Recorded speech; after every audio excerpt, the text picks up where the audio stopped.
So there is time for every purpose. Kuna muda wa kila kusudi. There is time to eat, Muda wa kula, time to drink, muda wa kunywa, and time even to plant and time to harvest. muda wa kupanda na pia kuvuna. We ought to understand the season that we are in. Lazima tuelewe majira ambayo tuko Failure to ndani. understand the time that we are in, we are going to lose everything. Kosa kuelewa majira tunapoteza kila So kitu. anytime Morocco will walk with Christ, Wakati wote ambao tunatembea na Kristo, every Morocco, kila wakati, every Morocco born again Christian, kila mlokole ambaye ameokoka, if you want to walk with God, kama unataka kutembea na Kristo, you have to understand seasons. lazima uelewe majira. Because our God is a God of seasons. Mungu wetu ni Mungu wa majira. Whatever he did in January, Alichokifanya Januari, it is not the same thing that he's going to do 2026, August or May or even April. sio kile atafanya mwezi wa 4 ama mwezi wa 8. God is a God of season. Ni Mungu wa majira. When time came, Muda ulipokuja, David was elected Daudi and aliteuliwa, chosen by God. akachaguliwa na Mungu. He was elected and chosen by God to replace Saul.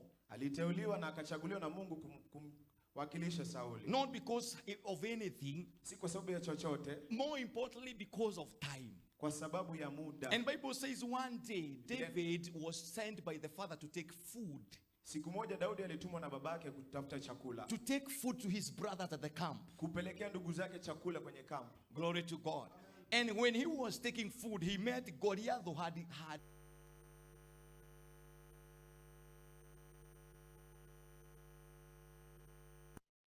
felt bad from within him. Akasikia vibaya ndani yake. Not because he was masculine Si kwa sababu alikuwa na nguvu, or strong. alikuwa na nguvu sana. Glory to God. But he felt bad. Come on. Alihisi vibaya. He felt so bad. Alihisi vibaya. Not because of anything, Si kwa sababu ya but chochote. because Kwa sababu his season had already appeared. majira yake yalikuwa yamefika. When your season appears, Majira yako yakifika, you feel angry when things are not done the right way. unahisi hasira, vitu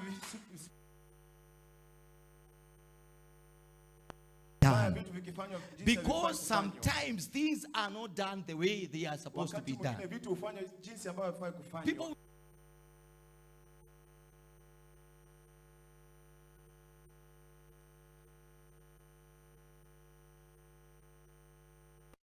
joined the army of his father. Hata walikuwa wameingia kwenye jeshi ya baba yake. They were there doing everything. Walikuwa pale wanafanya They kila were kitu. strong and masculine and having undergone training. Walikuwa na nguvu na miraba na walikuwa wamefanya training. Glory to God.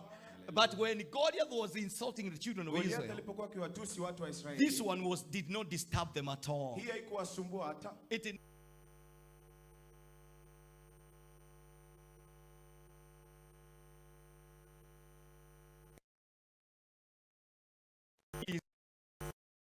He is so of us. Anatutusi sote. You can go Wewe unaweza enda or you go. ama wewe. Let them go. Wacha Me, waende. I cannot go. Mimi siendi. Then David was just a small boy, Daudi kijana mdogo tu. age 17 or 15 years of Miaka age. 15 ama 17. Because the time of anointing was 15 years of age. Wakati wa kupakwa mafuta ilikuwa So he 15. was anointed. Akatiwa So he was mafuta. like 17 or 20 years. Miaka kama 17 And he was 20. told by the father, I want you to wake up very early, prepare a meal and take it to the brothers in the camp. Babake alimwamsha mapema akamwambia tengeneza chakula upelekee ndugu zako. And he took food Akachukua chakula.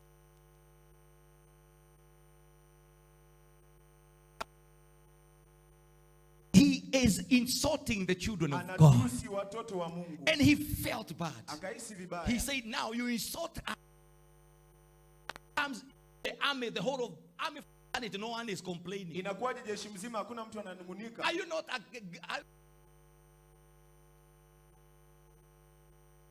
are you not feeling pain because of this uncircumcised Philistine trying to insult us? Huyu Mfilisti ambaye hajatahiriwa. We are the children of God. Sisi ni wana wa Mungu. And yet this guy can dare insult the army of the Lord. Lakini huyu anatusi jeshi la And he asked, who is this uncircumcised?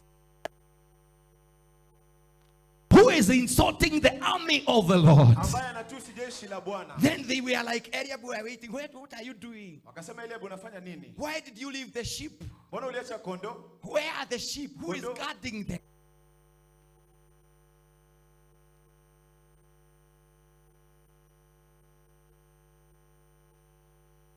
tell you, when your time will come to fight your enemy, or the enemy who have sat on your family for long, that enemy who has sat for your family for that long time, glory to the name of God. Glory to the name of God. That enemy, when your time comes, you will plan to start praying. You will plan to start fasting. It will bother you. Right now you cannot be bothered. Give your neighbor a high five. I want you to tell your neighbor, come on. Give your neighbor a high five. Be continuous, man. You are cutting, stuck, you're not continuous. Glory to God. Hallelujah. Give your neighbor a high five. Tell your neighbor, it is not your season. That is why you are not bothered. But when your time comes, you will start being bothered by small issues. You'll be pinched even when you sit down. Something will happen to your heart and even in your mind. Glory to the name of God. Hallelujah. I told you one thing last Wednesday. I told you, slowly I want people to hear. Don't rush. Then you jump words. I told you one thing last Wednesday. Glory to God. That the mind carries information, but the heart carries devotion. That is why David said, thy word I have kept it in my heart, so that I cannot sin against you. Glory to God. Not hiding the word of God in your mind, because your mind will carry information. Don't drag me.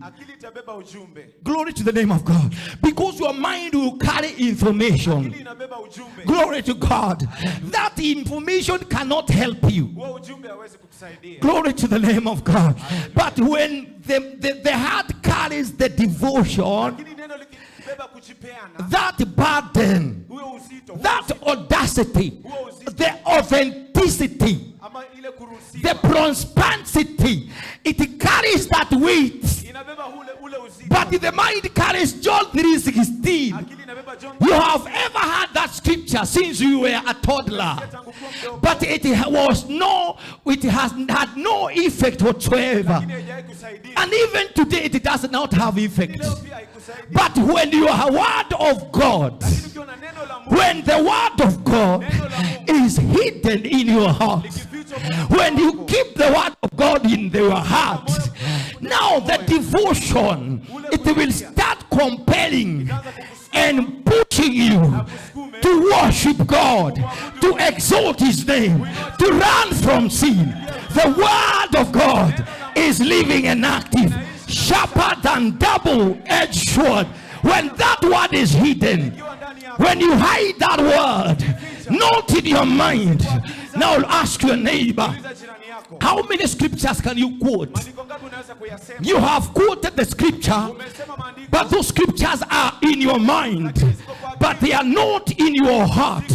But God wants you to hide the word of God in your heart. When you hide the word in your heart, it becomes a devotional thing. It becomes daily devotion to God. You start meditating upon the word day and night. You are compared to a tree that is planted under the waters. Ye will its fruits in season, and the leaves does not wither. Hallelujah. It will yield its fruit in season, and the leaves will not wither. Glory to God. What I want you to do is to hide the word of God, not in your mind will carry that information, but the information can never be important. The information is not important because it has never helped you. Sit down if you want to sit. Don't sit jumping. The information is not important, but the devotion. And the difference between devotion and information. Devotion. Kujitolea. Devotion is something you can do it daily. Ni kitu unakifanya kila siku. It is a routine. Ni kitu ya kawaida. But information is just an information. Lakini ujumbe ni kwa akili tu. Someone can tell you are stupid. Mtoto kwambia wewe ni mpumbavu. If someone tells you that you're stupid, you keep it in your mind. Akikwambia ni mpumbavu unaweka kwa akili. It is sometimes when you see this person, it is when you realize that this guy called me stupid. Ukimwona tu mtu ndio utakumbuka alikuita mpumbavu. Give your neighbor high five. Salimia jirani. Utasimama. You will stand. Give your neighbor high five. Salimia jirani. Tell your neighbor, neighbor. Mwambie jirani. When you keep a certain information in your mind, ukiweka ujumbe fulani kwenye akili, that one does not bring any progress. hiyo haileti kuendelea. Glory to God. Okay, it's like when you sit around a person who is so much educated. Ni kama ukiketi karibu na mtu ambaye amesoma sana. You will not notice that this person is quite educated. Hautajua mtu amesoma sana. But when you sit around a person who is devotional, lakini ukiketi kwa mtu ambaye amejitolea, you sit with a person who has a devotion that he is making every day. Amejitolea kufanya kitu kila siku. His heart is connected to God. Moyo wake umeunganishwa na Mungu. If you are sensitive in the spirit, you can notice that this person is quite devoted to God. Ukiwa makini katika roho utajua huyu mtu amejipeana kwa Mungu. I don't know whether you understand.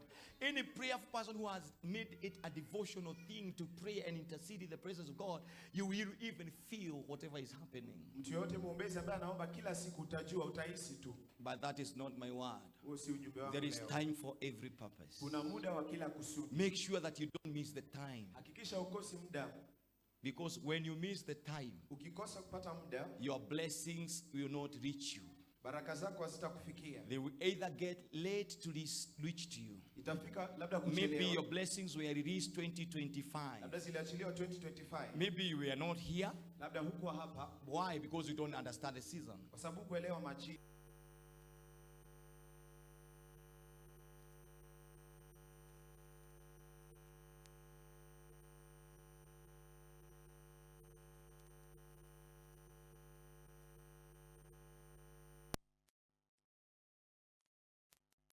Mbele hapa kwa watoto. Sitaki noise hapa. Unakaa nyuma kuangalia nani? Mchungaji anayekaa nyuma ama mbele?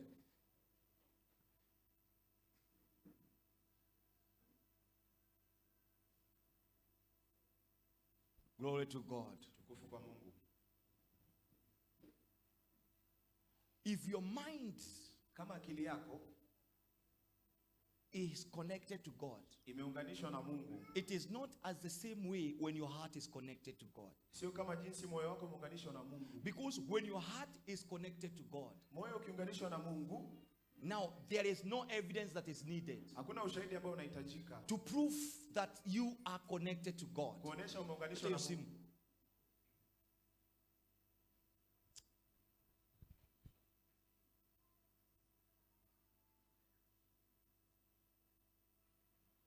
When your heart is connected, moyo wako ukiunganishwa. So imagine the whole of you come here with a phone, ilia watu wakihubiriwa. Nani atahubiriwa? Why? When your heart is connected, moyo wako ukiunganishwa to God's heart, na moyo wa Mungu, now you can be able to devote yourself to God. Unaweza kujipeana kwa Mungu. You will not be told to pray. Hautaambiwa uombe. You will not be told to listen to the word of God. Utaambiwa usikize neno la Mungu. Because you connect your heart to the God. Umeunganisha moyo wako kwa Mungu. And God is the source of that word. Na Mungu ndio mwanzilishi wa It hilo is neno. like the river and the source. Ni kama mto na kuna that flows smoothly to the tributaries. Inaenda pole pole mpaka penye zinajaa. But when you are not connected to God, lakini kama hujaunganishwa na Mungu, you can never receive. Hautapokea. There is time for every purpose. Kuna muda wa kila kusudi. There is time to get married. Muda wa kuolewa. If you come here and miss your time, ukija hapa upite muda wako. 5 more years you wait. Miaka 5 pia for such a time to come. Muda mwingine Bible says in the book of John, there came a time when this man had stayed for that 8 years in a pool. Kuna mtu alikuwa amekaa miaka 38. And this guy was waiting for an angel to come and disturb the water so that he can get in. Akingoja malaika aguse maji ili aingie ndani. But when the angel comes to disturb the water, someone else who is energetic and mighty would get in and get healed. Malaika akipiga maji mtu mwenye nguvu. And when this guy get healed, now he remains there for that 8 years. Akipona anakaa kwa miaka 38. Glory to God.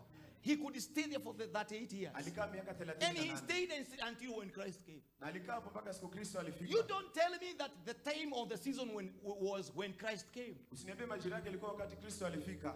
His time had already come a long time ago. Muda wake ulikuwa ushapita kitambo. Maybe having dwelt there for maybe 18 or 14 years or 10 years or 3 years or 2 years. Labda miaka 3, 10 ama 18. Only God understands the season. Mungu tu ndiye anajua majira. And this guy became bitter. Lakini mtu akakuwa na hasira. Because some other people could get in before him. Watu wengine walikuwa wanampita. And they received their healing and the angel goes. Wanapokea uponyaji, You malaika wait for anaenda. another year. Unangoja tena mwaka. For a different angel to come. Malaika mwingine akuje. To stab water so that you can get in. Agonge maji ili uingie. Then another person comes and gets in. Mwingine wa nguvu anakuja na It kupita. became a norm. Ikakuwa kitu cha This kawaida. guy was not able. Hakuwa na uwezo. I know you are not able as well. Najua pia uwezo. Why? You are missing your season. Unakosa majira. Either you are not sensitive. Kama uko makini. If I was this guy, Kama ningekuwa huyu mtu. they are trying to get into the pool and be healed. Wanajaribu kunipita. What I would have done Ningefanya hivi. is to get into the pool Ningeingia kwenye maji. already, Pia. so that when the angel comes, Ili malaika akikuja. if that is the problem, Kama hiyo ndio shida. first year, second year, that year, Mwaka wa kwanza, wa pili, wa tatu. you are here seated. Uko hapo umeketi. You are hoping that things may turn to be best or better. Tarajia vitu vikuwe vizuri. But nothing is turning to be good. Lakini hakuna kitu kizuri. You are praying and you are trying to cry. Unaomba You ukilia. connect only to disconnect. Unajiunganisha You have unajiachilia. waited for long. Umengoja sana. You have cried for long. Umelia sana. Nothing is happening. Hakuna kitu kinafanyika. Because somewhere Kwa sababu mahali you missed your season. ulipoteza majira. When you understand your season, Ukielewa majira. you will walk at the very point at the very time. Utaenda katika masaa na You will muda. move to the right direction. Utaenda kwa njia sawa. You will be where God wants you to be. Utakuwa mahali Mungu anataka ukue. Glory to God. Tukufu kwa Look Mungu. at another scenario. Angalia kwingine. Joseph was being sold. Daudi alikuwa He akiuzwa. was being sold Daudi alikuwa akiuzwa to Ishmaelites. kwa Ishmaeli. But at that juncture, Lakini kwa wakati huo now, these Ishmaelites, okay, the brothers had not yet planned. Come on, do it quickly and move from that place. The Ishmaelites, hawa Waishmaeli, hawa Ishmaeli, I don't know how they connected to come sijui walijiunganisha aje kuja to a place where Joseph was thrown into the cistern. pale ambapo Yusufu alitupwa kwenye kisima. When he was put into that cistern, Alipowekwa kwenye kisima, they started arguing. wakaanza kubishana. Can we kill him? Si tumuue Can we destroy him? ama tumuharibu? But at that time, Lakini wakati huo, the same time, wakati huo before they could kill him, kabla wamuue, the Ishmaelites were coming with their horses and their chariots. Waishmaeli walikuwa wanakuja na farasi zao. At that time, Wakati huo then they meet the brothers negotiating and arguing, wakakutana na ndugu wa Yusufu wakibishana, wakiongea whether to kill him wamuue or what else can they do to ama him, nini wanaweza or to mfanyia, leave him in that pool. ama wamuache hapo. Glory to God. But at that time, Lakini wakati huo Ishmaelites appeared. Waishmaeli wakafika. Look at God Angalia Mungu and his timing. na wakati wake. Look at God Mungu and his time. na majira yake. Look at God Mungu and his plans. na mipango He yake. says, Anasema, for I know the plans I have for you. Najua mipango Plans yanayo not kwako. for good, plans for good, not for evil. Ya mizuri Plans na si to give you mabaya. hope and future. Kukupa tumaini na Glory to the name of God. The time that you need God wakati ambao unahitaji to Mungu appear at the very scenario. kutokea pale. Anytime your enemy attacks you, Wakati adui there is anakufisha, God who is appearing to save you. kuna Mungu anatokea kukuokoa. Glory to the name of God.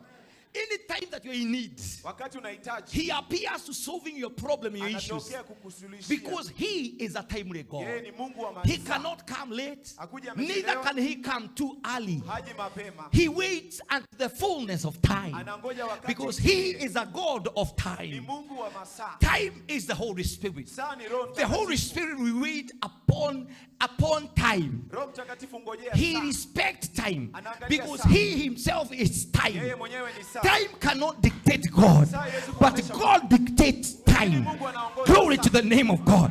We ought to wait upon God and be connected patiently in order for us to be sensitive to the Spirit. Because when time comes, God is coming to disturb the waters. And when the water is disturbed, anybody who gets to enter at the very first time will receive his miracle. Glory to God. God is a God of time. I come from that point to another point. What was the scripture? It is me who have given to you. Now listen to me. David understood one thing. That there is nothing like a sacrifice that can really be offered to God that has no value. Anything that you receive for free does not have value when it comes to God. Any money you receive from your husband, any money that you receive from your parents, any money that you receive from your fiancé, any money you receive from a friend, if you offer it in the altar, it is not you who is going to be blessed. It is the person who offers that money. Listen to me very well. David understood that fact because David had wisdom of the Holy Spirit, because his heart always was connected to God. And he says, thy word I've kept it and hidden it in my heart, so that I cannot sin against you. Hiding the word of God not in the mind but in the heart means he had made it a routine. He had made it a routine. Glory to God. He had made it a routine, everyday thing, to pray, to fast, to talk about it. It was a routine. Come on. It was a routine. Hiding the word of God in him, knowing that Arauna no. Weka 23. Your Majesty, Arauna gives all this to the king. Ya kwamba inasema 23, vitu hivi vyote mfalme, mimi Arauna nakupa wewe mfalme. And Arauna also said to him, na kisha Arauna, may the Lord your God accept you. Bwana Mungu wako akakukubali. But the king replied to Arauna, lakini mfalme akamwambia, no, la si hivyo. I insist on paying. Lakini kweli navumu. Now talk to your neighbor, tell your neighbor. Na nitavinunua kwako. Insist on paying. Talk to your neighbor now, don't look at me. Tell your neighbor, I insist on paying. You cannot give me offering for free. You cannot give me sacrifice for free. You cannot do that. I insist that I want to pay. Because why? I cannot offer to God any sacrifice that costs nothing. Glory to God. Now talk to your neighbor, ask your neighbor, anything you give to God, where do you get it from? Where do you get the money to give to the altar? Glory to God. The unfolding of the word of God brings light and understanding to the simple. Glory to God. Now ask your neighbor, are you simple? Are you simple? Simple means stupid. But the unfolding, the explanation of the word, it brings light and understanding to the simple. I want you now to understand. Stop competing. Stop bothering your boyfriend, your fiance, your husband, or your wife to give you money to come and offer. I want you to get your saving as little as they are. When you want to give on behalf of your husband. Money that comes from your husband, give on behalf of him. But don't pretend or assume you are the husband. Are you understanding? And so you are supposed to come with 2 offerings. Talk to your neighbor. I told you, when your husband are not attending church, now cast are the children. Bible says if a person may be righteous, blessed are the children who he leaves after him. Happy, in fact, people say, happy are the children that are left. Glory to God. You come with the offering. You are offering the whole week. You have worked. You have worked. Umefanya kazi. Hallelujah. Hallelujah. You have to offer to God. Lazima umtolee Mungu sadaka. That comes from your husband ambayo inatoka kwa bwana yako and your wife as well. Na kwa bibi yako pia. So yourself, kwa hivyo wewe mwenyewe, you have a role to play. Ya kwamba uko na kazi ya kufanya. A very big role. Uko na kazi kubwa ya kufanya. Yes, you have a role. Uko na kazi kubwa. A big role to play. Kazi kubwa sana. You don't sit back and wait. Ya kwamba usikae nyuma na for manna to come from heaven. Ya kwamba manna zitoke mbinguni. That is why you are not blessed and your husband is blessed, though he is a drunkard man. Na hii ndiposa hujabarikiwa, lakini bwana wako ambaye ni mlevi And amebarikiwa. that is the secret. Na hii ndio siri. Talk to your neighbor now. Ongea na jirani yako sasa. I know you are angry. Najua umekasirika. I know you don't understand. Najua hauelewi. I don't know whether you feel it or not. Sijui kama unahisi hii ama hapana. But that is the truth. Lakini ndio ukweli. David spoke to Araunah. Daudi akamzungumzia And he Araunah. replied as a message. Na akasema hapana. I insist on pay. Ninasisitiza Now nitalipa. talk to your neighbor now. Ongea na jirani yako sasa. Tell your neighbor, stop disturbing your husband. Mwambie wacha kusumbua bwana yako. Stop disturbing your father or your mother. Wacha kusumbua babako ama mamako. God wants you to Mungu anakutaka wewe. Speak. God wants you to do what? God does not want you to sit back and wait to be given. Mungu hataki ukae nyuma na kungoja upewe. Everything ni pay. Kila kitu unaitisha. Everything ni pay. To God ni pay. Kwa Mungu unaitisha. This altar is a place of exchange. Ya kwamba hapa kwa madhabahu ni mahali pa kubadilisha. You can get a curse or a blessing. Unaweza pata laana ama baraka. Let me leave at that point. Wacha niachie pale. My very last scripture. Andiko langu la mwisho kabisa. Talk to him, muulize. Are you understanding? Ongea jirani yako muulize unaelewa hii. Glory to God. Now look here. Okay, let's read another scripture. Genesis 22 about Abraham. The scripture that we read last Sunday. Wacha tusome andiko hili ambalo tulisoma. Tell your neighbor you have a role to play. Mwambie jirani yako uko na kazi ya kufanya. The angel told Abraham. Ya kwamba Mungu akamwambia Ibrahimu. The angel said to the Lord, the angel called Abraham from heaven a second time, 16, and said, I swear by myself, declares the Lord, that because you have done this and have not withheld your son. Ya kwamba malaika wa Bwana akamuita Ibrahimu mara ya pili kutoka mbinguni akasema, nimeapa kwa nafsi yangu, asema Bwana, kwa kuwa umetenda neno hili na wala haukunizuilia mwanao wa pekee. I will certainly and surely bless you. Katika kubariki nitakubariki. Now who is offering the sacrifice? Sasa nani anatoa sadaka? The only son. Mwana wa pekee. Who is doing that? Nani anafanya hivi? Why is he doing it? Kwa nini anafanya hivyo? Why is he not involving Sarai? Kwa nini hamuhusishi Sarai? Why is she at home when these guys are sacrificing? Kwa nini Sarai yako nyumbani wakati wanaenda kutoa sadaka? How comes the son is 27 years but he's not resisting? Inawezekanaje mwana ako miaka 27 lakini hakatai? How comes the son is so much obedient and loyal to the father? Inawezekanaje ya kwamba mwana ni mtiifu zaidi kwa baba yake? Glory to God. Utukufu kwa Mungu. Sometimes there are times that you want to give a sacrifice. Wakati mwingine kuna wakati inafika unataka kutoa sadaka. But sometimes even the sacrifice will refuse to be offered. Lakini hata sadaka inakataa kutolewa. Sometimes you want to give your husband. Wakati mwingine unataka kupeana bwana yako. You bring him to God. Unamleta kwa Mungu. Then as a sacrifice he says no, I cannot stay in the church. Na kama sadaka anasema si hapana, siwezi kaa kanisani. Sometimes you want to offer your son so that he can become an instrument. Wakati mwingine unataka kumtoa mtoto wako in the house of God. Chombo ndani ya nyumba ya Mungu. Then this son of yours says no. Na tena mtoto wako anasema hapana.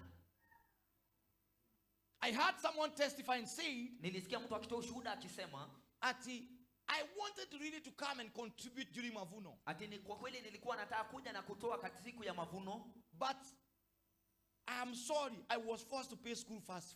Lakini niko school fees. Samahani sana, ililazimika nilipe karo kwanza. Now it depends on what you value. Sasa inalingana na kile ambacho unapea kipaumbele. Either you value God, pengine unapea Mungu kipaumbele, or you value your daughter. Ama unapea mtoto wako kipaumbele. Now talk to your neighbor. Sasa ongea na jirani yako. What do you value? Unapea nini kipaumbele? If you don't have value for God, kama hauna kumpei Mungu, you would prefer paying school fees. Utachagua kulipa. Then God will come later. Na tena Mungu atakuja baadaye. Ask your neighbor, what do you value most?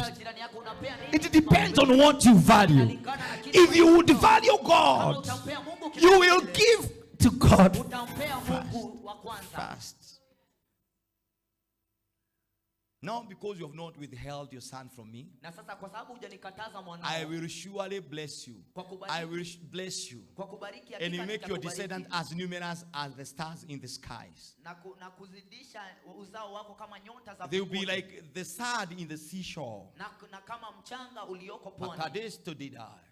Your descendants will take possessions of the cities of their enemies. Na uzao wako utamiliki malango za adui zao. Now your prophet will always read for you this Na sasa part. nabii wako atakusomea andiko hapa tu. But he will not tell you the attachment that are attached to the promise. Lakini hatakwambia kushikanishwa ambacho kimeshikanishwa na I ahadi. see you, God, elevate you to greater heights. Ati ninakuona Amen. Mungu akikuinua mahali pa juu. Prophesy. Na unasema tabiri nabii. I see you going on a level. Ninakuona ukienda viwango za I juu. see you going dimensions. Ninakuona ukienda viwango za And you juu. say, go deeper. Na unasema enda zaidi. You don't understand. Hauelewi. For any voice to come from the mouth of God, Kwa kila neno ili litoke katika mdomo wa Mungu. it either does not return to him void Ya kwamba hairudi kwake bure. without accomplishing the Bila purpose, kukamilisha kile ambacho amenena. and still it does not come out empty. Na pia bado haitoki bure. Read the whole Bible from Genesis to Revelation. Soma Biblia nzima kutoka mwanzo hadi Ufunuo. Nobody was promised just like that. Hakuna 6 Verse number 18. mstari wa 18. It is not in my notes. Hayuko kwa maandiko yangu. There is no promise for free. You wait for free. Ya kwamba hakuna ahadi That's za why bure you are na smiling za that bure way, tu. to receive. Go to 16. Simon Peter answered, you are the Messiah, the Son of the living God. Jesus replied, be blessed are you, Simon, son of John, for this was not revealed to you by the flesh or blood, but my Father in heaven. Simeoni Petro akamjibu akasema, wewe ndiwe Kristo mwana wa Mungu aliye hai. Yesu akajibu akamwambia, heri wewe Simeoni Bayona, kwa kuwa mwili na damu hazikukufunulia hili, Hey, ya kwamba Mungu akijenga kanisa juu yako. On you. Juu yako. When you are here, but instead of thinking about the word, you're thinking about wickedness. How can church build on wickedness? Ya kwamba kuliko ukiwa hapa unafikiria kuhusu neno, unafikiria tu kuhusu upungufu. Kanisa linawezaje jengwa juu yako? How can church be built on wickedness? Kanisa linaweza jengwa aje juu ya upungufu? You are here in the church, but you're thinking you're too ugly. Ya kwamba uko hapa kanisani lakini unafikiria tu How umekasirika can God sana. build church on anger? Mungu anawezaje jenga kanisa juu ya makasiriko? Talk to your neighbor. Ongea na jirani yako sasa. Are you understanding? Unaelewa? But God is promising something. Lakini Mungu anaahidi kitu. After Peter realized who is Christ. Baada ya Peter kuelewa Kristo ni nani. Now, you said it is automatic. Na unasema sasa inajileta tu. But Jesus tells Peter, Lakini Yesu this was anamwambia not Peter, revealed to him by the man. ya kwamba hii haijafunuliwa kwako kwa mwili na It means nyama. that Peter had walked a long way with the Holy Spirit. Inamaanisha kwamba Peter ametembea muda mrefu na Roho For the Holy Mtakatifu. Spirit to reveal to him Ili Roho Mtakatifu who akamfunulie is the Messiah. ya kwamba Kristo ni nani. Think about it. Fikiria hii.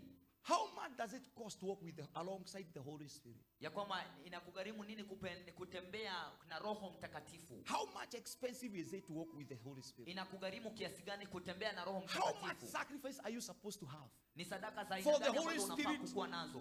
for the Holy Spirit to dwell where you are? Ili Roho Mtakatifu akakae mahali ulipo. How much sacrifice are you giving? Ni sadaka ya namna gani unapeana? Now, is it for free really? Je, ni yako ni ya bure? Is it for free? Je, ni ya bure?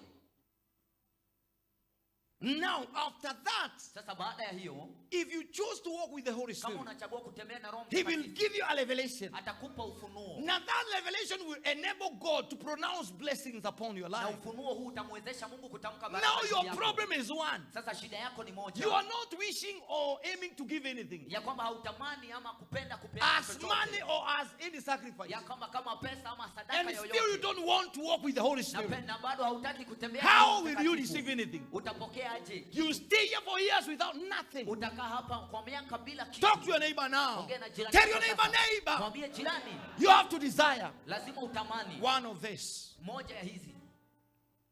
We find so many people who are very busy. Tunakuta watu wengi sana wakiwa busy. One day I was jobless. Siku moja nilikuwa kama sina kazi. As I walked around the streets of Nairobi, Nilipokuwa natembea mji I wa could see Nairobi, people running every early in the morning. nilingeona kila mtu anakimbia asubuhi mapema sana.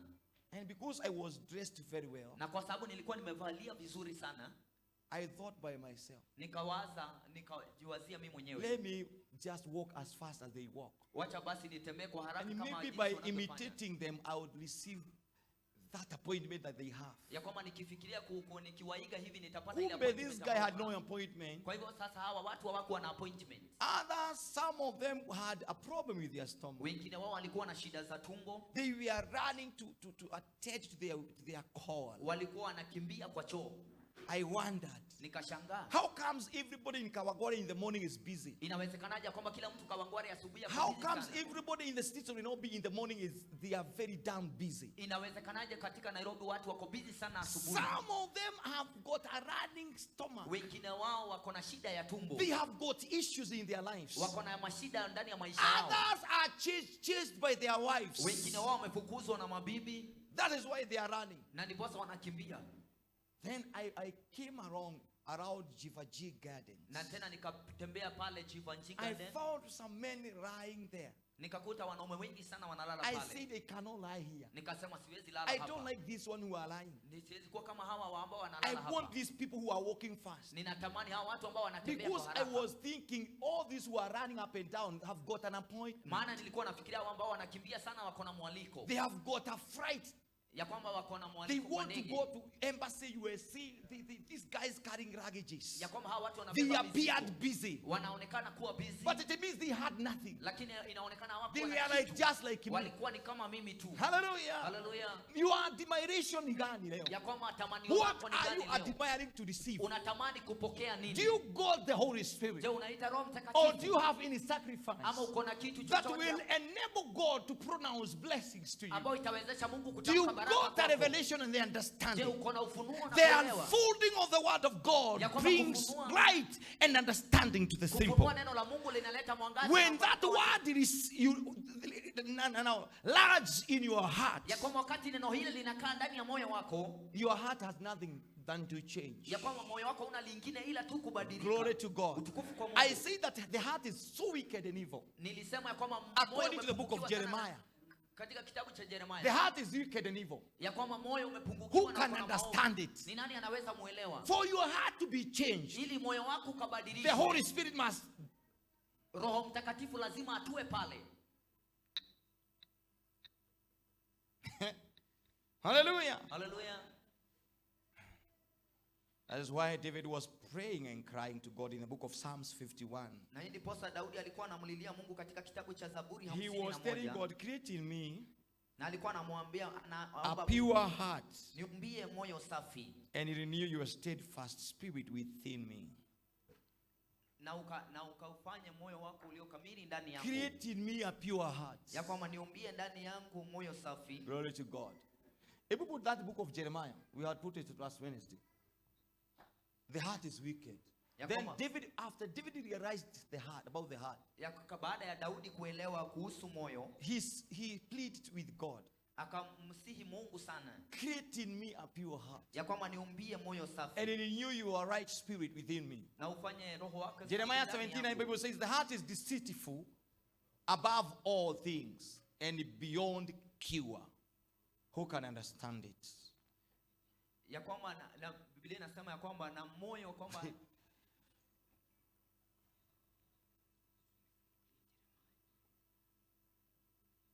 ya kwamba moyo ni mdanganyifu juu ya vyote zaidi. The heart is deceitful above all things and beyond cure. Who can understand it?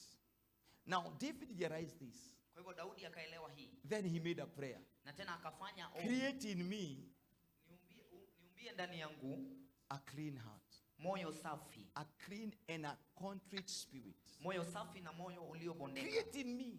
Umba ndani yangu. Niumbie moyo safi. Niumbie moyo safi. Glory to God. Utukufu kwa Mungu. Create in me a pure heart. Niumbie moyo safi. And renew your right spirit within me. Na ufanye roho yako safi ndani yangu. Because the heart of man is deceitful. Maana mioyo ya wengi ni udanganyifu. And nobody can understand his or her heart. Na hakuna mtu anayeweza kuelewa moyo wake. Talk to your neighbor, ask your neighbor. Uliza jirani yako. What is making you angry this way? Ni nini kinakufanya ukasirike hivi? It is your heart. Moyo Wait, wako. brother, you are late. Bana, waenda na mimi. Mtu mwingine amsaidie kama hapo ananitesa hapa. Create in me a pure heart. Ya kwamba niumbie and moyo renew safi. your steadfast spirit within me. Na ufanye. This is my prayer. Ya kwamba hili ni ombi langu. To each and every one of us. Kwa kila mmoja wetu. That God may create in us a pure heart. Ya kwamba Mungu akatuumbie mioyo safi. Revelation 3:11. My last scripture, I promise. Ya kwamba Ufunuo 3:11.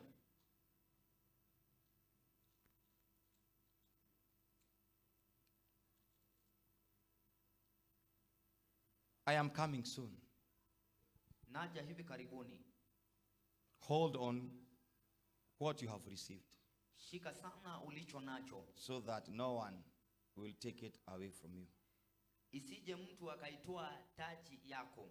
I want you to compare this scripture. Nataka ulinganishe andiko hili. Amen. Amina. Amen. Amen. I want you to compare this scripture with the heart is deceitful. Nataka ulinganishe andiko hili na moyo ni mdanganyifu. And without zaidi ni mdanganyifu zaidi. Wewe akili kwa Biblia usome Biblia bana. Usitubo. I am coming soon. So God is coming soon. Kwa hivyo Mungu anakuja. And God is promising you to hold on. Na Mungu anakuomba. Anasema shikilia ulicho nacho. See that no one takes it away from you. Ya kwamba ili kusiwe mtu ambaye akaitoa kutoka kwako. Glory to God. Utukufu kwa Mungu. And that the other scripture says the heart is what is deceit? Udanganyifu. What is deceit?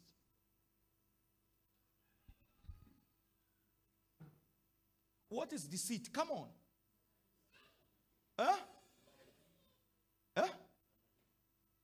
Udanganyifu ni nini? That is the question.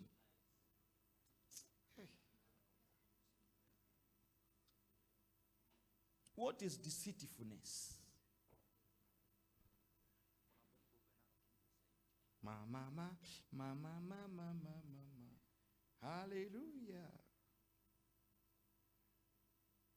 Me, I'm waiting.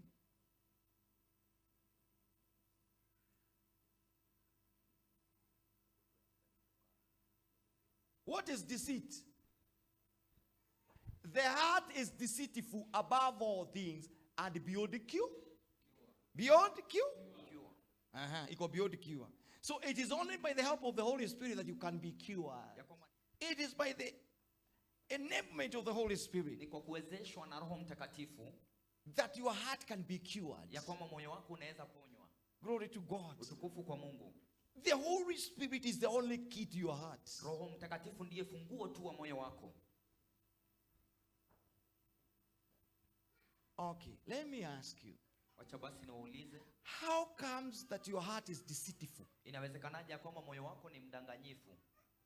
And above all things, it is beyond cure. Na zaidi ya yote ya kwamba haiwezi tibiwa. Where is your spirit? Roho wako kwa wapi? Peter, where is your spirit? Siski, where is your spirit? Talk. Baba Evans, where is your spirit? Remain standing so that you know how to talk. Where is your spirit? Yeah? In your burial. Where is your spirit? Remain standing, you don't know. Where is your spirit? In your heart. Sit down, thank you. Your spirit is in your heart. Ya kwamba roho wako uko ndani ya moyo wako. Mimi sio hapa bereka kuna urogi mnaronga ukigia unachanganyikiwa. Sit down. Your heart, your spirit is in your heart. Roho yako iko ndani ya moyo wako. Are you understanding? Unaelewa? I don't talk about the Holy Spirit. I'm talking about your heart, your spirit. Your spirit. Roho Mtakatifu nazungumzia roho wako. When you were born, wakati ulizaliwa, your mother asked to wipe you completely so that you can breathe. Babako mamako alikimbia sana kukupanguza ili ukaweze kupumua. And even your mother or the doctor will breathe you. Na hata mama ama daktari atakupulizia. That is your spirit. Yeah? Talk. You don't have to use the microphone. That is in him. He's giving you that spirit that is in him. Yes. So if you have a wicked doctor, kwa hivyo kama uko na daktari ambaye ni muovu, Uzaliwe na yeye hapo karibu na yeye. Midwife akuwe na kisirani, akupulizie roho yake ndio unagawa. Si roho yake. You don't understand between the Spirit and the Holy Spirit, do you? I understand. Eh? Yes. What is the difference? Stand. What's the difference? Come on, talk. Start talking. Nilimwambia hii ni shule, hii si kanisa. The Holy Spirit is Quickly. it's living, but you can't. Sharper than double-edged sword. Sit down. I want you to understand between the Spirit and the Holy Spirit. Nataka ukaelewe kuhusu roho na Roho Mtakatifu. Bible says there are 3 things that bears witness here on earth. Biblia inasema kuna vitu 3 zinashuhudia hapa duniani. Glory to God. Utukufu kwa Mungu. Which are water, blood, Maji, damu na roho. And the Spirit. and Roho. yes, and Roho. yeah, not the Holy Spirit. But the thing that testifies in heaven, it is Lakini vitu 3 zinazoshuhudia juu mbinguni. the Word, Neno, the Father, Mungu Baba and the Holy. na Roho So Mtakatifu. Holy Spirit is witnesses here, Kwa hivyo Roho Mtakatifu but the anashuhudia Spirit mbinguni. witnesses where? Lakini Roho anashuhudia hapa duniani. Where is the Spirit here? Roho ako wapi hapa? In you, every human being. Kwa So kila when mtu. you are born, Kwa hivyo the first unapozaliwa, person who receives you, yule mtu He ambaye will anakupokea breathe on you. kwanza, anakupulizia the same Spirit you acquire. ya kwamba hiyo roho ndio unapokea.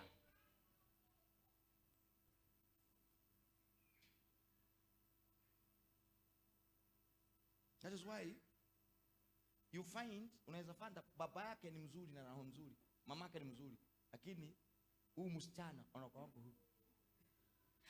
Because ya hii roho alipokea alipozaliwa. Kwa daktari. Daktari mmoja alimzalisha mama yake alikuwa hapo.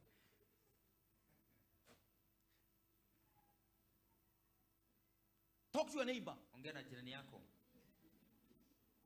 Which spirit did you receive first when you were born? Ni roho gani ulipokea ya kwanza ulipozaliwa? It is called Pneuma. Ina The inbred pneuma, spirit. ya kwamba roho ya kupuliziwa.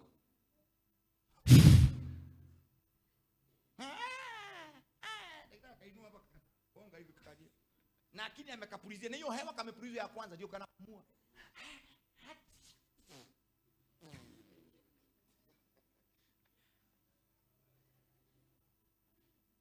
Are you understanding something? Unaelewa kitu hapa? That same spirit, Hii roho, that same spirit you don't hear. hiyo, Roho, what are you saying? That same spirit roho hiyo from that doctor kutoka kwa or the daktari huyo, midwife, ama it is the one that you inherited. ndio ambayo ulirithi. That is why you stay with this. Na ndiposa unakaa na When mimi. others are smiling and laughing, Wakati wengine you wanatabasamu are very na busy kucheka, writing notes and you are like this. wewe unaandika tu lakini umekasirika. It's like you want to slap all of us Ni kama unataka kutupiga makofi sisi wote and kill all of us and you will remain. na utuue sisi wote ukabakie wewe. There are 3 things that bears witness here on earth. Kuna vitu 3 zinazoshuhudia Water, hapa blood, duniani. and the spirit. That Maji na spirit is roho. that hewa ambayo unapumua. Ya kwamba hiyo roho ni hiyo hewa unayopumua. That is why when you become angry, Na ndiposa unapokasirika you try to change the mood of breathing. ya kwamba unabadilisha jinsi unavyopumua. You start breathing prophecy. Unapumua kwa haraka sana. When you're angry. Now talk to your neighbor. Ukikasirika, You cannot breathe well. huwezi pumua vizuri. Talk to your neighbor, don't look Ongea at na me. jirani yako. Talk to your neighbor, I Ongea say. na jirani yako. Talk to your neighbor, tell your neighbor. Ongea na jirani yako mwambie. How comes when you're angry you are not able to breathe? Inawezekanaje unapokasirika una uwezo wa kupumua? That spirit comes from somewhere. Hiyo roho imetoka mahali.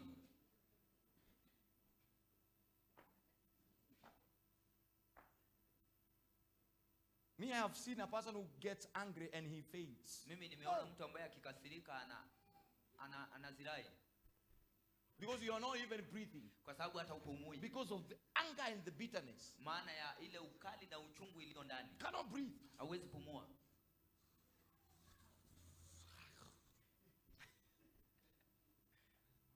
Then you come as a pastor, you tell Dada, praise God. Na tena Dada, unakuja kama mchungaji unamwambia dada, Bwana asifiwe. Dada, Bwana asifiwe.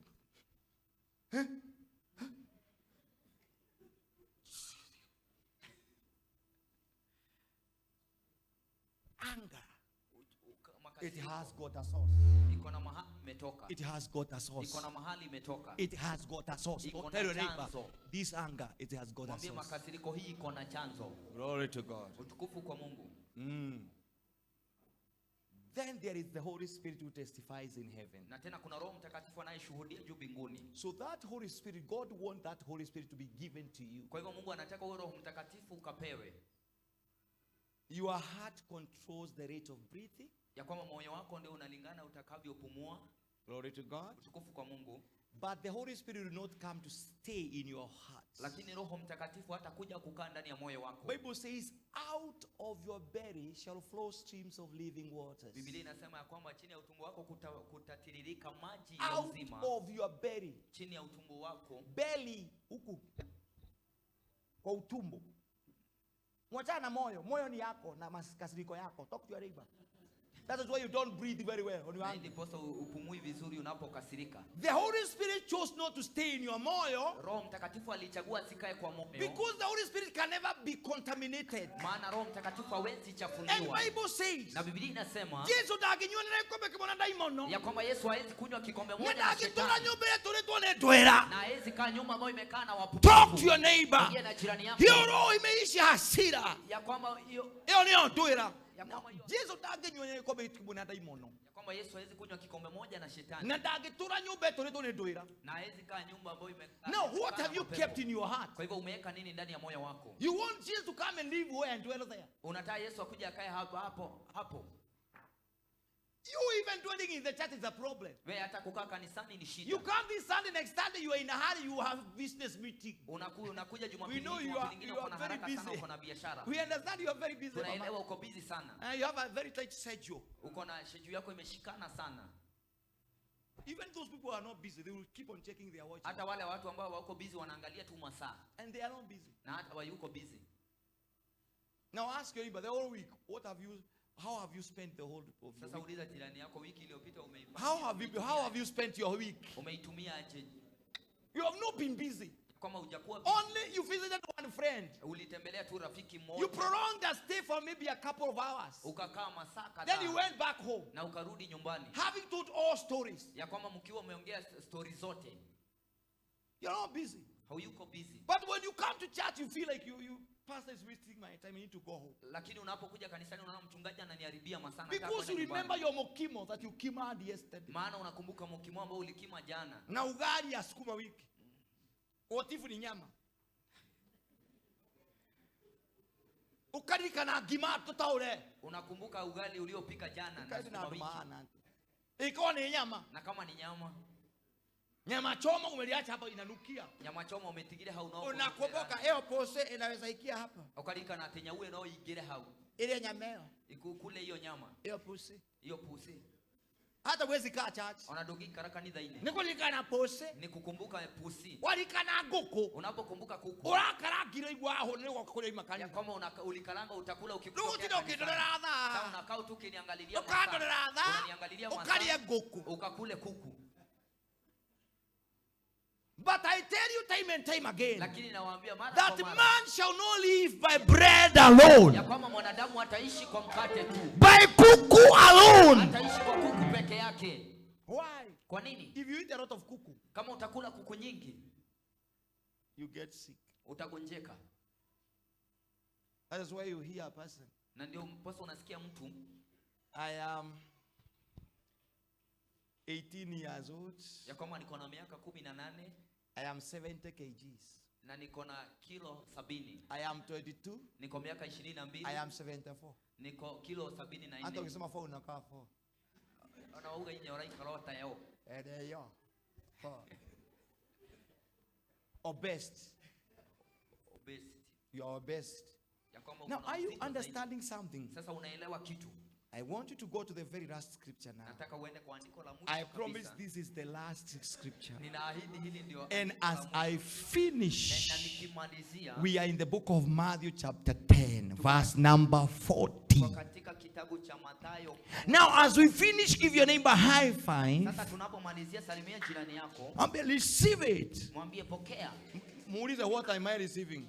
Mwambie you will receive alone. Mwambie utapokea peke yako. What do you want me to receive? Unataka nipokee? Muulize, do you want to receive me bitterness? Unataka kunipokeza machungu? You release bitterness. I refuse them. Mwambie I refuse. Nimekataa. Mwambie receive peace. Pokea. Receive joy. Pokea furaha. Receive power. Pokea nguvu. Receive happiness. Receive grace. Receive anointing. Glory to Jesus. My last scripture, amen. He who receives me as he who receives me.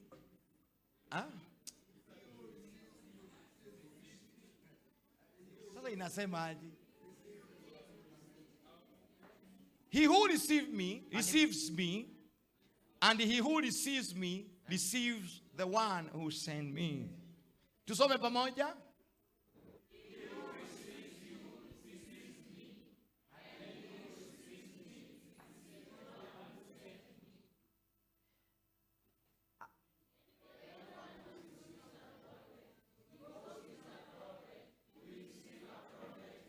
Rudia hapo.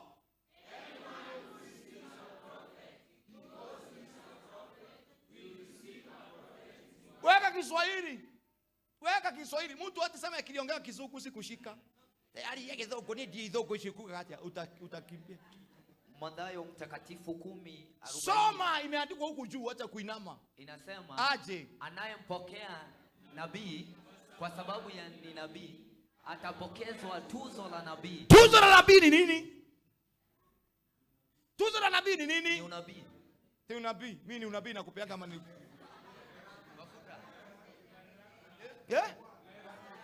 establishment. Baraka yake. Aga yake. Baraka yake ni gani? Usimame tueleze hiyo baraka. Yes? So rada ni gani sasa? Rada ni safi. Yes. Baraka yake ni gani? Baraka hiyo furaha. Akifurahia na release. Sasa mimi na release furaha kwa watu. Waende na furaha wakakule furaha. Success. I blame you. Success. Mimi na release furaha kwako, nime release furaha hapa. Prosper, success. What does the prophet have? What does he have? Success. Yeah? Oh.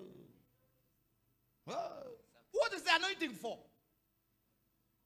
So if I am a thief, you receive dhagari. Utapokea tuzo ya wizi. If I am rich, you receive riches. Kama ni mimi ni tajiri unapokea utajiri. If I am good, you receive goodness. Kama ni mimi ni mzuri unapokea uzuri. If I am peaceful, you receive peace. Kama ni mimi ni mwenye amani unapokea amani. If I am graced, you receive the grace. Kama niko na neema unapokea neema. If I have money, you receive money. Kama niko na pesa unapokea pesa. Are you understanding? If I am wealthy, you receive the wealth. So whatever the prophet has, it is the one that is going to be released unto you. Say I receive. Look at this one. Say I receive. Say I receive. You don't receive empty-handed. I see it. Why are you receiving? I said you cannot receive empty. Did you understand? Better those who kept quiet. You cannot receive empty. Blessings are from senior to junior. But not empty. At the prophesy. At I receive. Not for free. Amen. Go ahead.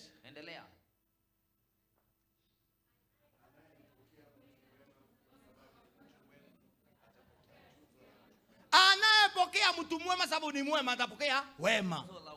Hallelujah. Kwa hivyo yule ambaye alipokewa kwa hospitali katoto kama mtoto ulipokewa na daktari mbaya ulipokea nini? Kugwa iko wewe hospitali mwana wako amukirwa ni daktari muru. Wewe tena mtoto wako. Wewe tunaongelea kwetu. Wewe uko na mtoto. Mimi nasema wewe mwenyewe ndio ulipokewa. Uko aje karakta yako? Uko na uchungu wa maisha? Uko na bitterness, uko na hasira, uko na furaha. Okay, muulize nini tunaweza toa kwako? Uliza kile tukiruta kwako. Kiega.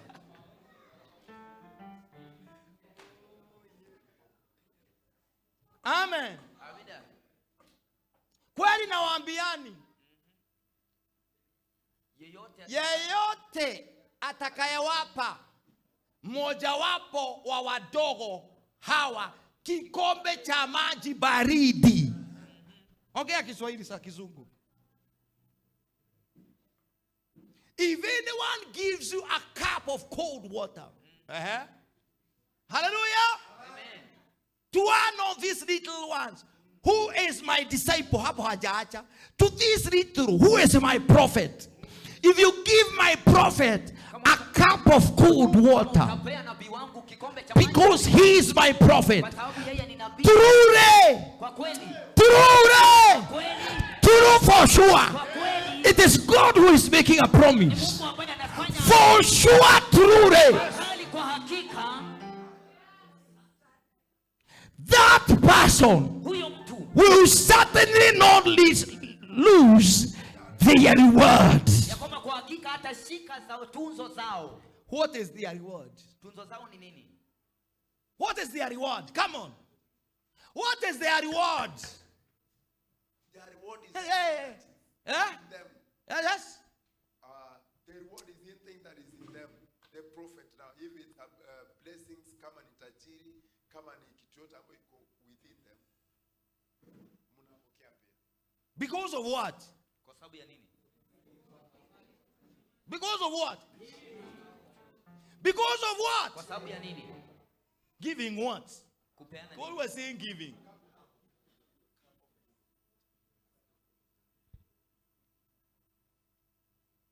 If anyone gives a prophet a cup of water, because he is a prophet, there are two principles here. You serve a prophet, you receive a prophetic reward. Now it is not through serving, it is through giving. When you give this person a cup of water, there is a reward that he gives, not willingly.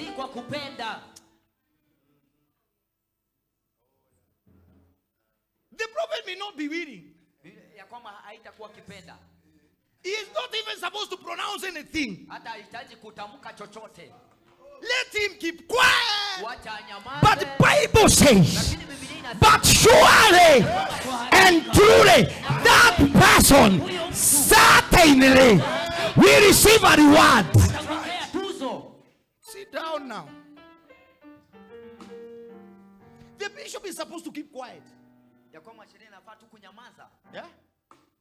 Ati? Kwa hakika anafaa tu kunyamaza. Who? Nabii.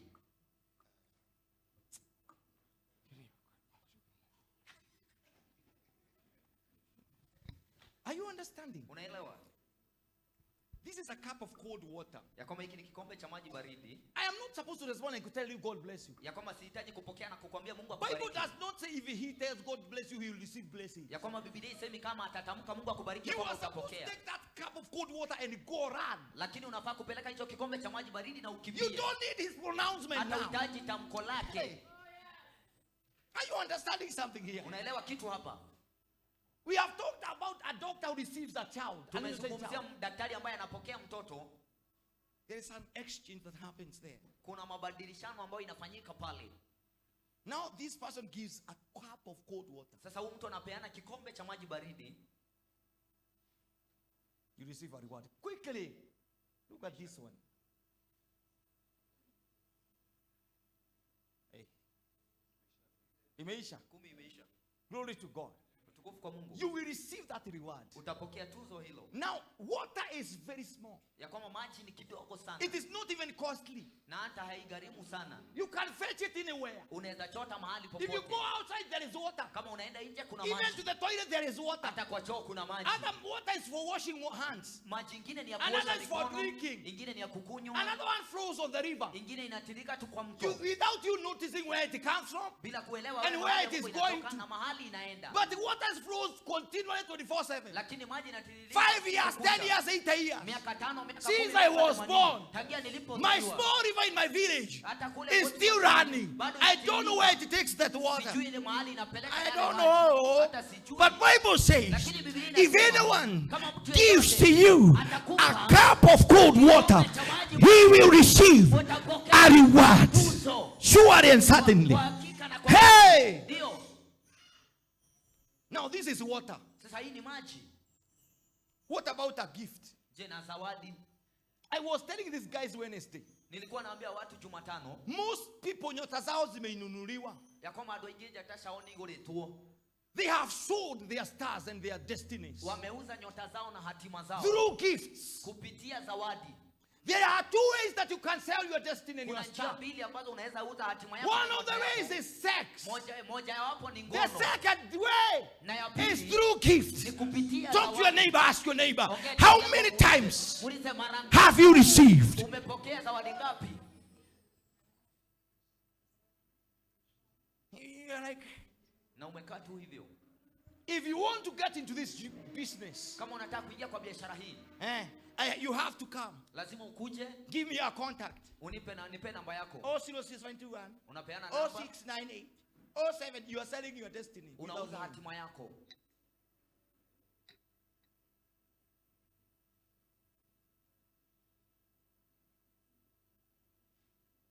No. It's good to talk to your neighbor. Sasa ni vizuri kuongea na jirani It's yako. good. Ni vizuri. Now ask your neighbor, see, when you are young, what was your inspiration? Sasa ulipouliza jirani yako ulipokuwa mchanga ni nini ambacho kilikuwa kinakusukuma? What did you inspire to become? What about now? Ulikuwa unatamani kukua nini? Je, na sasa? That is why we've got some churches. Na hii ndiposa ukienda kwa kanisa zingine, Before you even minister, kabla tu ya hata hudumu, you are taken to the vestry. unapelekwa kule vestry, They give you food. wanakupa chakula. And because you are too hungry, Na kwa sababu uko njaa sana, you eat everything unakula. until you rub the plates. Na hadi unaramba sahani You will go home empty. na unaenda nyumbani bure. Talk to your neighbor. No. Ongea na jirani yako sasa.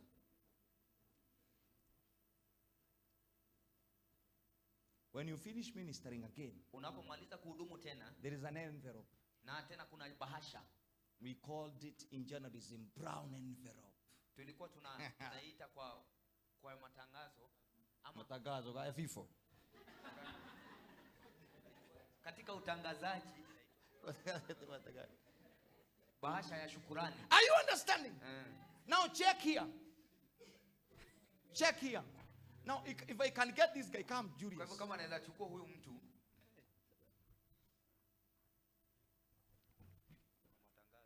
Now, if I notice this guy, come here. sasa nimetambua huyu mtu, If I notice this guy is very hungry, kama nitatambua huyu mtu amekasirika, ako njaa sana. look at this one.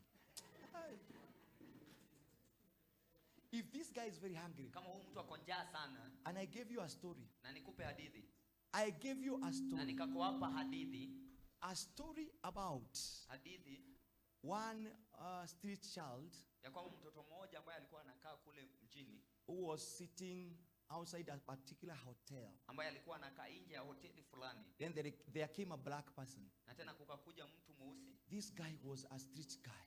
na tena huyu mtu alikuwa mtu wa kule He mjini. was looking at these cuckoos ambazo zinafanya somersaulting chickens. This guy was very hungry. Na sasa huyu mtu alikuwa na njaa sana, Then it's like this man came na tena huyu mwanaume and told this akakuja guy, come, na akamwambia, kuja, request what you want. itisha kile ambacho unataka. Glory to God. Utukufu kwa Mungu. And this guy, Na tena huyu mtu he said, akasema, give me chicken. nipe kuku. Talk about it. You're wasting time. Don't wasting our time. What were you doing? Now, this guy said, Na tena huyu mtu akasema, get me chicken. nipe kuku. He was given chicken. Akapewa kuku, He ate. akakula. Because of the hunger, Kwa sababu ya ile njaa, when he finished eating chicken, alipomaliza kukula kuku, he came to this guy running akakuja kwa huyu mtu akikimbia and he cried. na akalia. He asked this guy, Akamuuliza, are you God? wewe ni Mungu?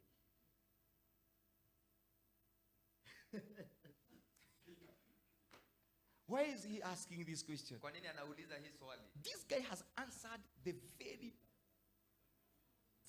Ya kwamba huyu mtu amejibu matamanio ya moyo wake. very need of his heart. Ya kwamba matamanio ya moyo He wake. asked, are you God? Akamuuliza, wewe ni Mungu? The God of Abraham, Isaac, and Jacob. Ya kwamba Mungu wa Abrahamu, Isaka na Yakobo. Because he had, wherever God went, Kwa sababu alisikia mahali popote Mungu ameenda, he did good alikuwa anafanya mema to everyone. kwa kila mtu. Then he dared asks, Na sasa akamuuliza, are you God? kwani wewe ni Mungu? The guy said, I'm not God, Na akasema mimi si Mungu, but I'm God sent. lakini mimi ni mtumwa wa Mungu. Sometimes when you receive something from a person, Wakati mwingine unapopokea kitu kutoka kwa mtu, there is this tendency that you get that propels you to bow to this person. ya kwamba kuna hii kitu ambayo inakusukuma kupiga magoti ama kunyenyekea kwa huyo mtu. If you want a very important thing from a person, Kama utapata kitu cha dhamana sana kutoka kwa mtu, I'm telling you, kneel down nakwambia utapiga magoti to receive that thing. ya If kwamba I hiyo give ukapokea. this guy right now, Kama nitapea huyu mtu sasa, I call you right now, nikuite sahi, I tell you I give you 200,000. nikwambie nitakupa I laki tell you mbili. that I cannot give you to the 100,000 when you're standing. Nakwambia Is it kweli true or huwezi false? kupa laki mbili ukiwa umesimama. This guy will do what? Huyu mtu atapiga magoti. He will bow like this. Atajisikia Then you receive hivyo, like, na tena upokeaje? then I give. Na tena nimpe. That is why Na hii ni posa any singer ya kwamba mwimbaji yeyote who went to Tanzania ambaye anaenda Tanzania and received some amount from this pastor, na apokee pesa fulani kutoka kwa and wachungaji hawa, received a particular money from this pastor, na this apokee guy, kitu, na apokee pesa kutoka kwa huyu mtu,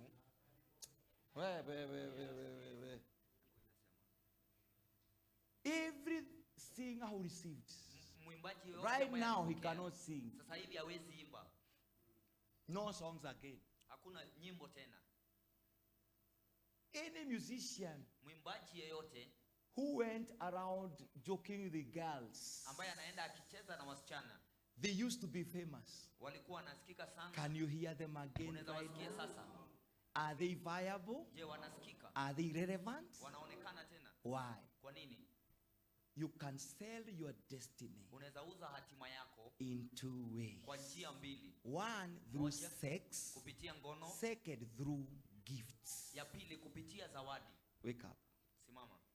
Anytime you want something changed Wakati wote unataka kitu kibadilike and you're talking to a senior, na unaongelesha mtu mkubwa, I'm telling you the truth. na kuambia ukweli, You will come kneeling down. utakuja ukipiga magoti. Now ask your neighbor, have you knelt? Sasa muuliza Did jirani you yako, kneel? ushawaipiga magoti? So when you receive a gift, you kneel. Kwa hivyo unapopokea zawadi unapiga magoti. Amen. Amen. Hey, kila mtu aniangalia, wacha ni kuinama.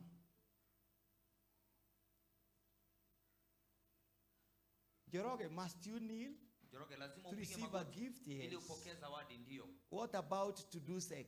Je, na kufanya ngono? No answer, talk. Usijibu Talk to your ongea. neighbor. Ongea na jirani yako.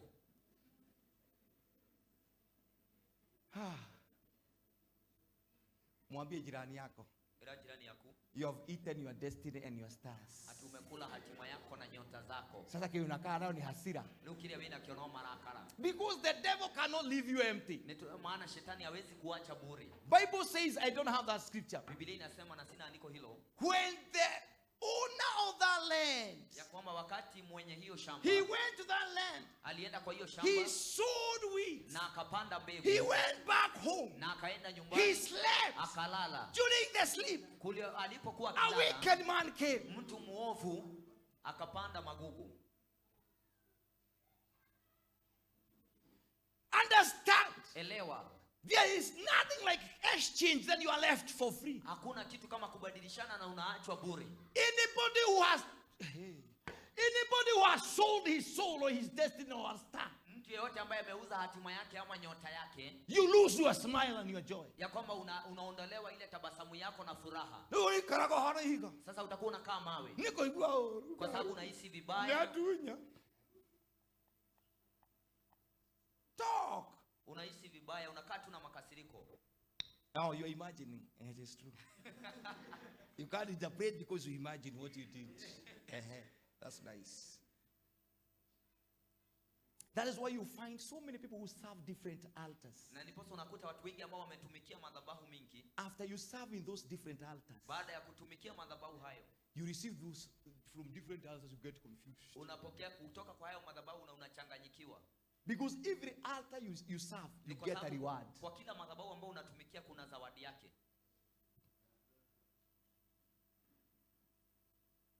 Now get unaona kama umeuza destiny. Okay, na jirani. Aliona jirani yako muulize ule.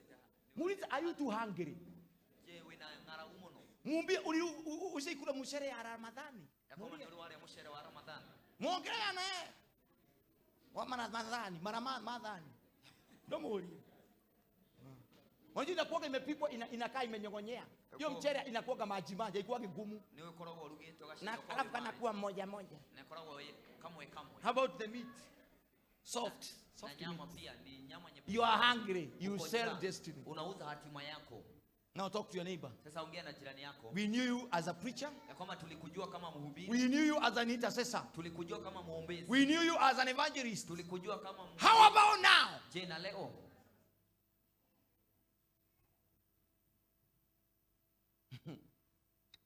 Sasa you know these guys, eh?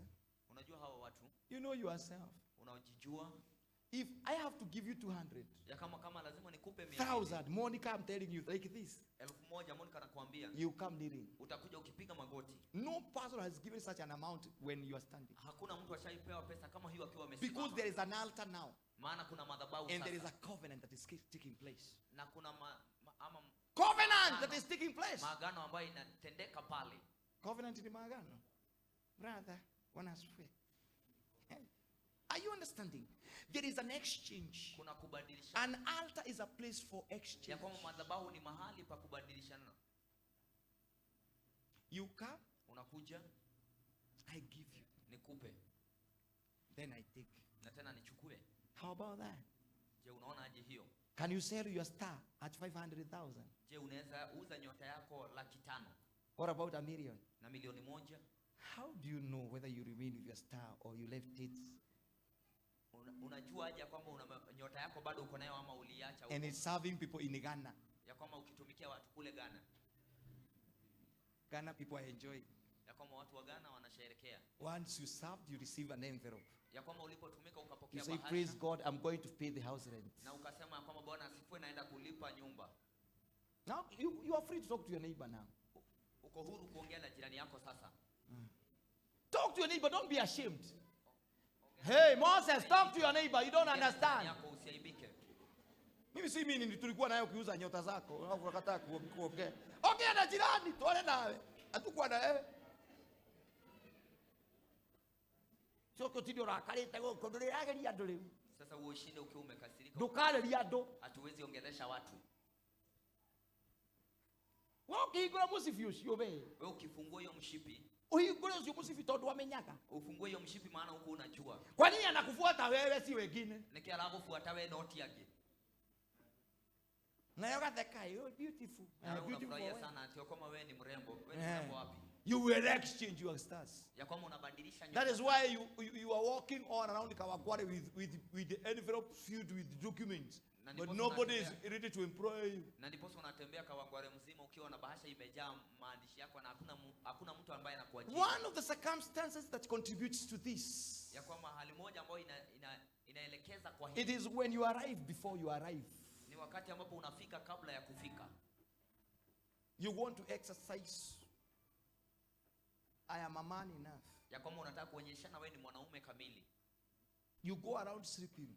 Unaenda huko nje basi ukilala lala. Sex is not for free. Ya kwamba ngono si bure. Talk to your neighbor. Ongea na jirani yako.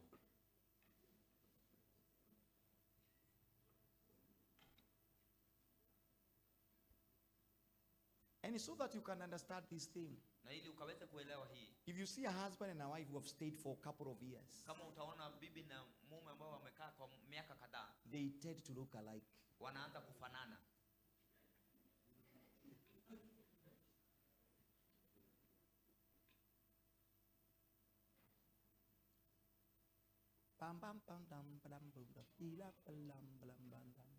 Talk to Bernard.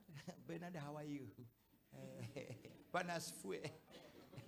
Talk to somebody. Ongea na mtu.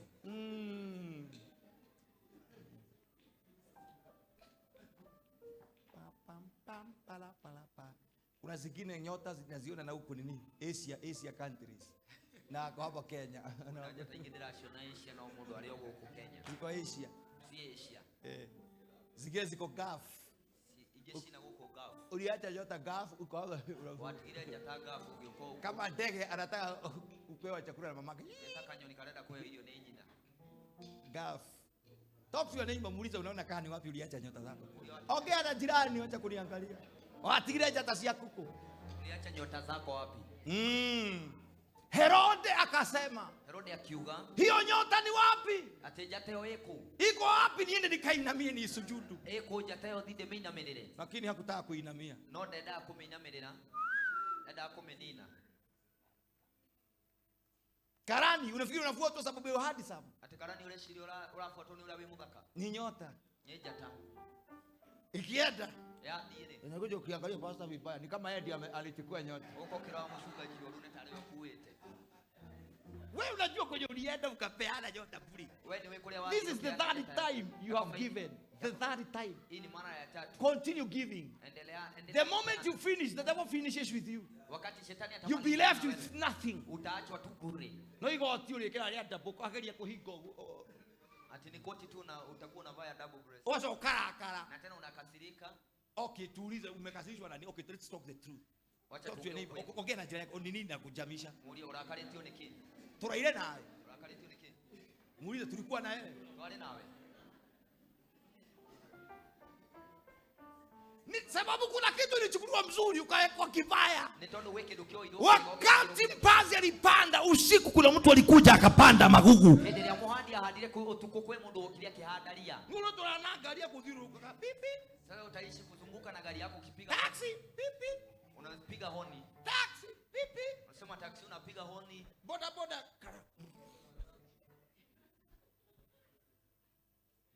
Customer care. Unaenda kwa mlimani hata unaipiga break uraliwe na matiti. Atogathi kile mwaini kwa ura break ukomerwo. Sawa, laliwa. Usikie hapa. Wewe komerwo. Unapiga break. Ukajita break. Unafurahi sana. Na ugakena muno. Alafu badala upeleke na namba 4, unaigonga namba 2. Na ndo twale na namba 4 ukamehura namba 2. We know the trick.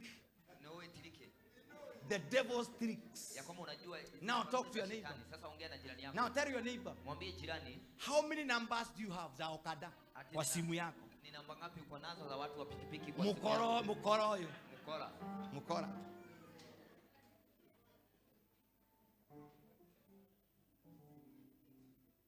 Hallelujah Moses. Amen. Yeah, amen. Yes. That is why we are praying for people here. Nobody seems to receive anything. Na ndiposa tunaombea watu hapa lakini hakuna mtu anapokea. They are falling down. Wanaanguka chini. Only to wake up and wipe. Wanasimama tu na kujipanguza. Confused because they cannot locate their stars. Wakijua wakichanganyikiwa maana hawajui nyota zao ziliko. They cannot locate it. Hawezi ziona. Where am I? Niko wapi? I don't know. Hata sijui. That is why we tell you. Na ndipo tunakuambia. Become an usher to this church. Ya kwamba ukue mwanashemansi kanisani hili. You become usher. Unakuwa mwanashemansi. Then instead of ushering. Na kuliko ufanye you slumber. Unaanza kusinzia.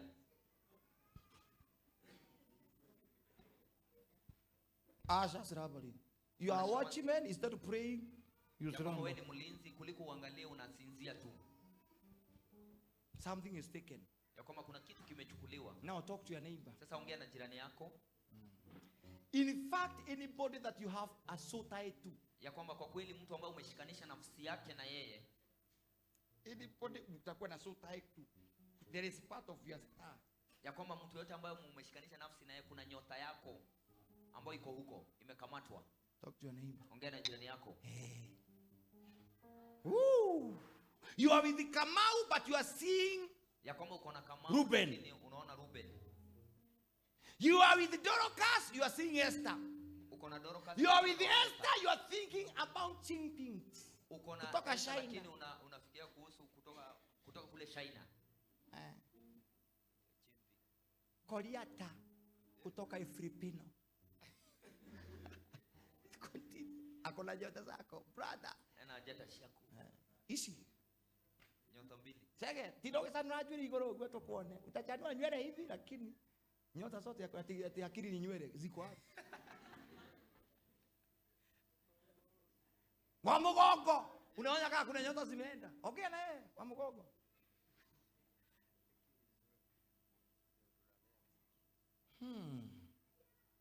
That is why unapewa kazi through sex. After kuserve huyo mtu for 2 months you are fired.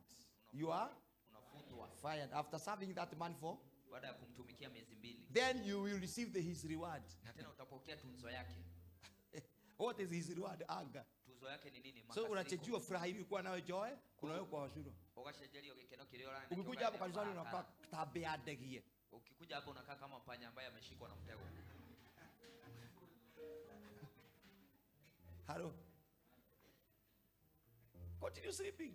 Endelea kulala. Sleep everywhere. Endelea kulala kila mahali. Don't stop. Usiache. In fact, Bible says those who are wicked continue doing wicked. Kwa kweli Biblia inasema walio waovu acha waendelee kufanya maovu. Let those who are pregnant continue becoming pregnant. Wacha ambao wako na mimba waendelee kupata mamimba. Talk to your neighbor. Ongea na jirani yako. Muulize unaona kama kuna nyota imeenda. Tumuanelie. Muongeleshe. Ongea na yeye. Tumuanelie, ongea na yeye. Muongeleshe. Muulize Mwangi unaona kama kuna kitu umetolewa. Muone hata wewe kitu urute tu.